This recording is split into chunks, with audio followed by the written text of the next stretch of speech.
Hello, hello, hello, everyone. It is Teresa from Teresa's Spot for Art. Welcome to day 11. Day 11 of 31 days of Halloween. I'll give you a sneak peek. This is what's coming for tomorrow at 10 a.m. But tonight we have this. Isn't that cute? It is a glass bowl. It has a little tea light in it. Does it still work? Probably. Yeah, it does. It still works. It has a tea light in it, but you can put a candle. I'm going to turn you guys around and we are going to get started. If you want the supply list, I have listed it over there in the comments or the description. If you're watching me on the YouTube, I have out enamel paints. These are water-based folk art enamels. I have black, yellow, orange, and white. That's all you need for this painting. Okay.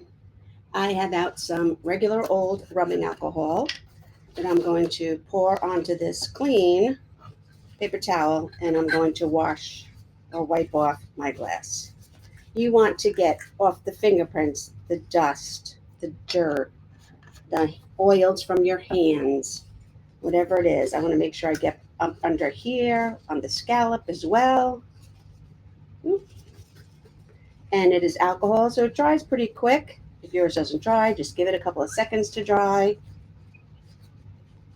Okay, put that aside. And I have out 3 brushes. I have out a liner brush, almost a 1/2 inch wide flat brush. And then this is this a 1 inch? Oh, no, this is 3/4. This is called a 3/4 inch. It's more closer to a 1 inch flat brush. This is the one we're going to start with because we're going to start with making all these wide pumpkin stripe bands around our glass bowl. If you have a different bowl, that's fine. I put out a little bit. You don't need this, but it's called Flow Medium. It just helps because you don't want to use water. So I'm dipping my brush in it. You don't want to use water when you're using water-based enamel paints. You try to avoid water. If I were going to wash my brush, I'd make sure that I dried it really, really, really well. Or I just use different brushes and then have a lot more brushes than when I'm doing regular acrylic painting. I'm going to do a double load. I'm going to put one side in my yellow and one side in my orange and start this little runway right here. You should have a distinct difference between your yellow and your orange, okay? Then I'm going to go back in. I'm going to dip in orange. I'm going to dip in yellow. And I'm going to put this aside. Now I'm going to start the bottom, and I'm going to try and make these stripes as straight as possible. I have my hand in the jar. I'm going to lay my brush at the end, and I'm just going to follow the jar down and up and under the bevel or the scallops. Okay? I'm going to pick up some more orange. I'm going to pick up some more yellow. I want to make my brush nice. And I'm going to come over here. I want the yellow in the same spot. So I'm going to start with my next stripe. And I'm just going to paint down. And then back up. Okay? I'm going to fix my brush. If you happen to put your brush in your paint the wrong way, just wipe it off. It has not gotten up into the bristles yet, and you can just wipe it off, oops, and go back. You want to make sure you're always doing orange, yellow, orange, yellow, orange, yellow. Okay, doesn't that look cool? So again, I'm going to get some orange, I'm going to get some yellow, smooth out my bristles. Put the yellow next to my orange and continue. You don't want to go back and forth over these water-based enamel paints. If you wanted to do a second coat, you would have to wait for this one to dry, and then you'd come in and do your second coat. If you were to go back and forth, back and forth, back and forth, you would start to lift the paint. So I have a little bit of orange going on in my yellow there, so I'm just going to take my rag, I'm going to wipe it off, and I'm going to go back to my original colors and my original little runway here and load my brush again. Yeah, if you were to paint over and over and over again over enamel paint, when it's wet, your brush will just start to lift up the paint as opposed to laying it on. So you don't want to go over it and over it. You want to wait for it to dry or help it dry with a heat gun or a blow dryer, and then you could do a second coat. I'm not going to do a second coat. I like the look. I like that it's translucent. It is a glass vase after all. And I'm just going to keep layering on. Some of my strokes overlap a little bit. Okay, I'm going to wipe off my brush again because I got a little messy. And I'm going to go back to my runway. If you just put the edge of your brush into this paint, it's not going to matter. That's why you can just wipe it off and then go back to loading it in the original paint that you had. Okay? So are you guys liking 31 Days of Halloween? I am. It has been fun.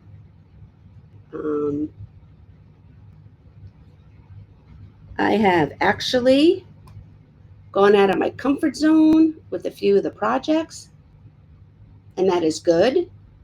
You know what? Do it scared. And I think it's important to show you guys, I'm not perfect. Nobody's perfect. And it's just art. Most of the time, not only is it just art, it's just paint. And it is okay, especially with acrylic paint. You wait for it to dry and you can fix anything. Okay, now I have some buildup down here from when I started my brush strokes. So I'm just going to come in here and smooth it out a little bit. It's the bottom, but there you go. Doesn't that look cool? What do you think of that? Okay. So I'm going to get my heat gun and I'm just going to dry this for a minute.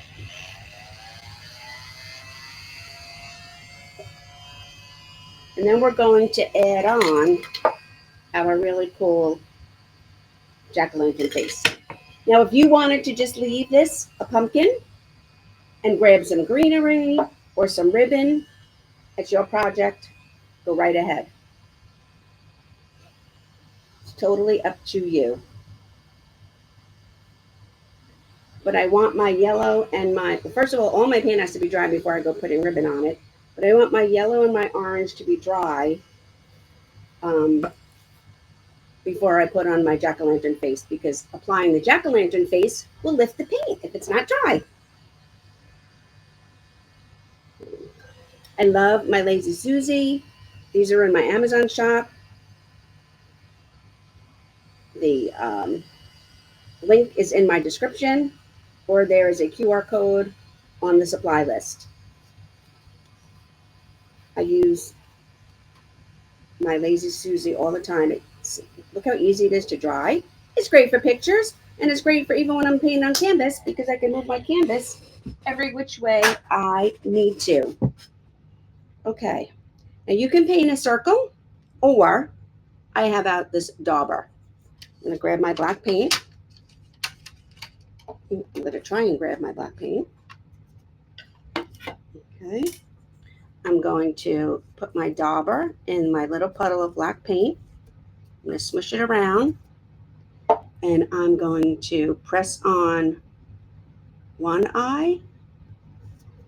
And then press on the other eye. Now, if you can see, my paint is a little bubbly. I don't want that. I basically just use the dauber for a circle.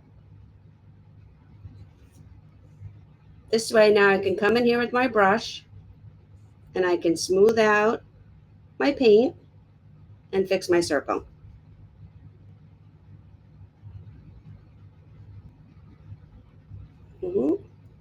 It's much easier to do it that way. You can't trace, or at least I couldn't trace something round onto a round surface. So I just used the dauber and painted my eyes like that. I need a little bit more black.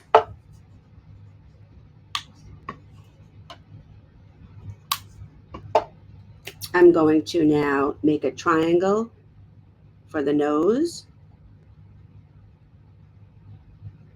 And you see, I'm just lightly sketching that in first with my brush, just to get the size. And now I'm going to come in and stroke it in.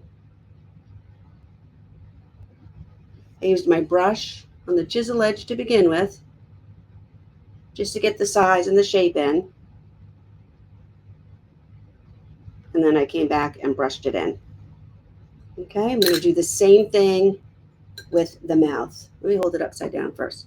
So I'm going to come in here and I'm just going to tap in a little smile. Okay, then I'm going to start tapping back and start tapping back. Now we're going to add a tooth and then tap back, and then we're going to add another tooth and tap back. Okay, and then I can fill it in.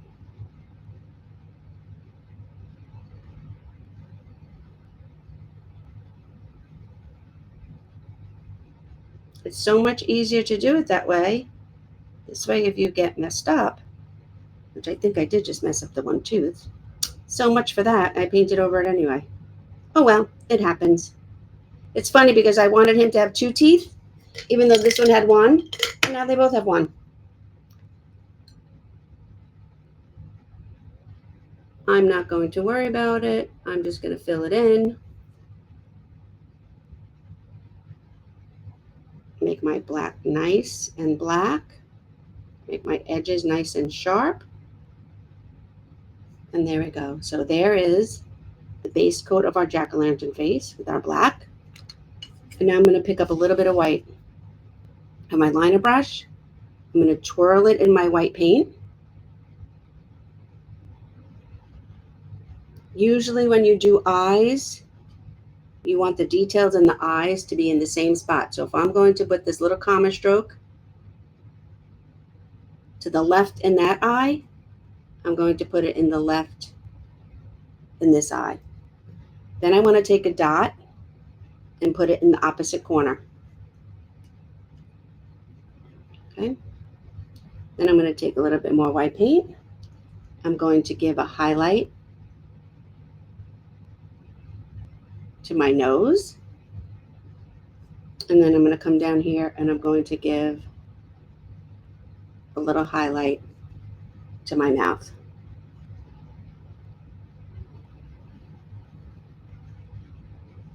And there we have it. Isn't that cute? Oh my God, you guys. Let's turn you around. So there is, I'm not going to put the ribbon around it because it's still a little tacky, but you can get any kind of ribbon you want. I use the black and white. I like the black and white because the black and white of the jack-o'-lantern. And here is our jack-o'-lantern. You can get any kind of like fish bowl, glass bowl. I like these bowls, these vases. They have these really nice scallop up here. And that is it. If you wanted to wash this, you could cure it. There is directions on the paint bottle for curing it. Otherwise, leave it. I wouldn't touch it for about 24 hours and you are good to go. Thanks for joining me for day 11 of 31 Days of Halloween. Up tomorrow is this cool painting. I'm going to show you how I did that. And have a great night, everyone.